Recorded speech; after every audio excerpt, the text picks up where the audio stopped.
there. If you're in Brisbane, I hope that you are staying safe and dry in this dismal rainy weather this week. I know it's been a while since I've been live here with you, so I just wanted to jump on because I was struck by some inspiration yesterday and today. So yesterday I had a private session with a client who really wants to refine their offerings, their services and their pricing, and we talked through a topic that is really, really crucial for all businesses to understand, and so I wanted to come on here today and share it with you. Hey Fiona, going. So what I want to talk to you today is about market segmentation. Hey Michelle, market segmentation is super important, and yet we don't really hear enough about it or at all about it if we're lucky. In a lot of small business courses that you see, it's not really mentioned a lot. And so I just want to talk through what I talked my client through yesterday and hopefully give you some tips that will help you earn more customers and improve your marketing and your pricing overall.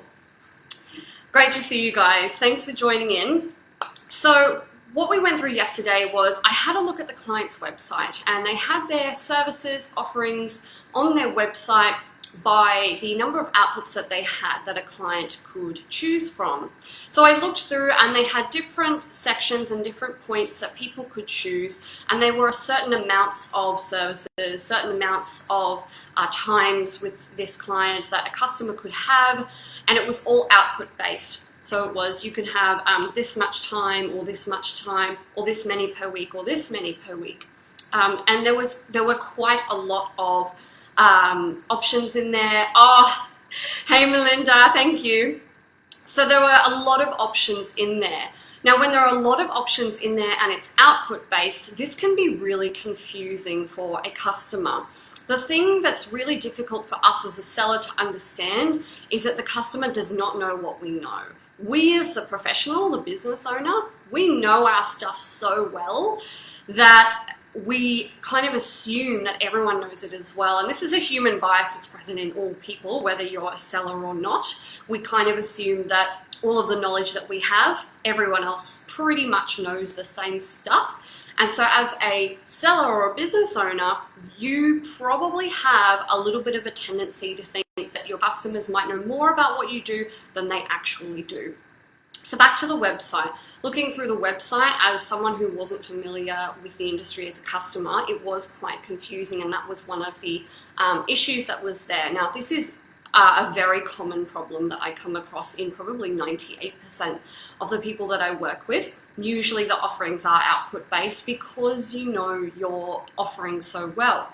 What I suggested doing was segmenting your market and organizing your offerings that way. And I think every business should do this because it makes your marketing so much more clearer, your message is clearer, it resonates with people, makes it so much easier for customers to buy from you. And when you make it easy for people to buy from you, that's when you attract more people, your conversion rates go up, and so does your satisfaction rate.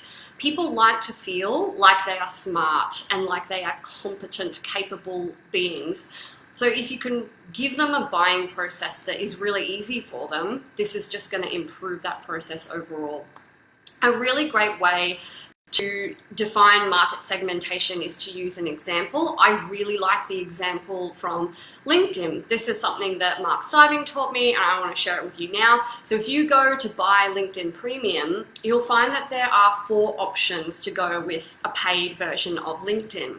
There is a sales version, a professionals version, a recruiters version, and a business owner version. Now, the thing to realize with LinkedIn is that everyone who uses LinkedIn gets pretty much the same thing. We all get connections, we all get access to groups and things like that.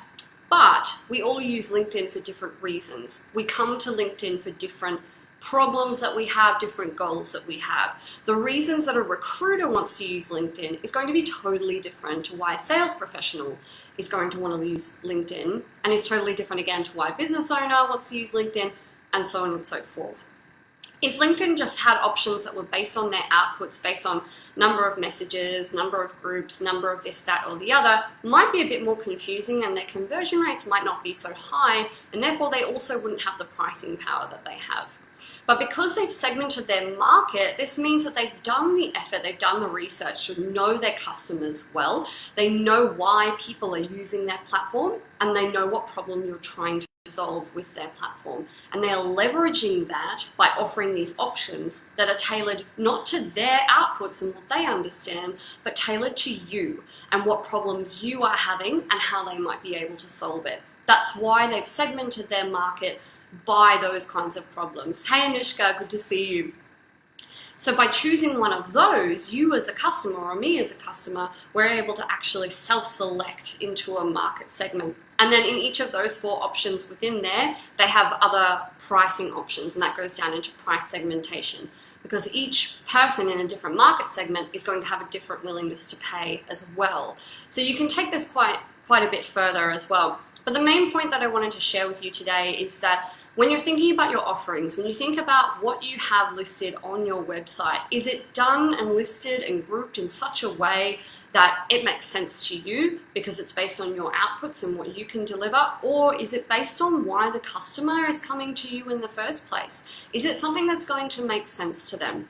I encourage you to have a think about the main thing that everyone gets when they work with you. So like I said before, with LinkedIn, this is connections. Everyone who uses LinkedIn gets access to connections, right? But the things that the extra, the different experience that you have, the different ways that you use it is different depending on your market segment.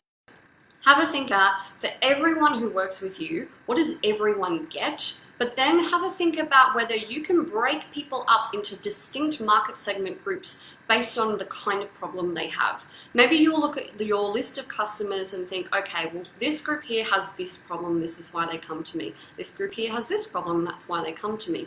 When you start to talk about those problems in your marketing and advertising, and when you segment your market in terms of your offerings, it becomes much clearer to people. People self-select, it resonates better, the perceived risk goes down, perceived value goes up, willingness to pay goes up, you increase your pricing power, and you also increase the satisfaction and loyalty of your customers. So it is an incredibly powerful tool. I highly recommend you give it a go. And if anything has been confusing in here, because I know this is a really big topic and it can be hard to implement, pop a comment in below or ask a question and I'll pop in a little answer and a little guide, some best steps and resources for you. I'm really happy to help with this. As I said before, this is such an important thing for all business owners to get. And yeah, decide right now what's one thing you're going to do to improve your market segmentation so that you can earn more customers and increase your revenue. That's all for now. Have a great day. Bye.